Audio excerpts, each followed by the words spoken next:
Mr. Aaron, habari yako kwako bwana? Salama kabisa.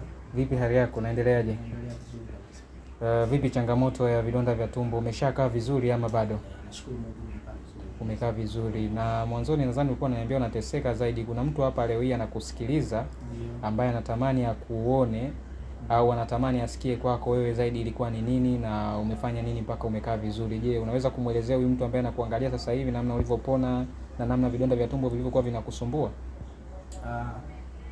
Kwanza labda nianze kumuelezea jinsi vidonda vya tumbo vinanisumbua. Ndio. Kwanza nilikuwa napata maumivu makali kwenye tumbo, Ndio. kuvuruga. Ndio. Pata vichomi mgongoni. Ndio. Kiungulia, nakosa hamu ya kula. Ndio.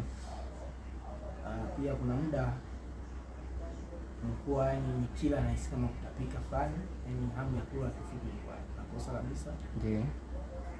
Hiyo hali ilinisumbua kwa muda mrefu. Mrefu sana nikapata.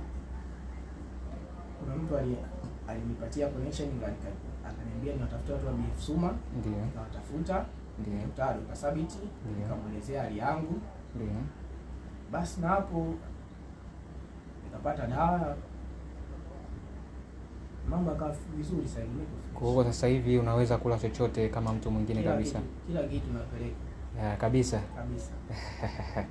Asante sana bwana. Kuna mtu leo hii alikuwa anakuangalia hapa lakini yeye naye anakuta anateseka na hivi vidonda vya tumbo na hajui wapi kwa kupata suluhisho. Je, mtu huyu unaweza kumshauri kwamba apate huduma gani zaidi, na wewe labda kuna matibabu yoyote ambayo ulishatumiaga kabla au ndo ulianza tu na hao BF Suma? Hapana, natumia sana vidonge sana hospitalini, natumia sana.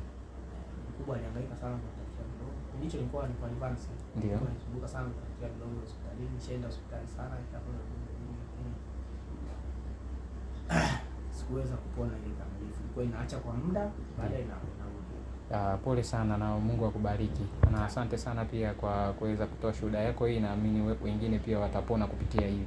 Asante sana. Karibu sana.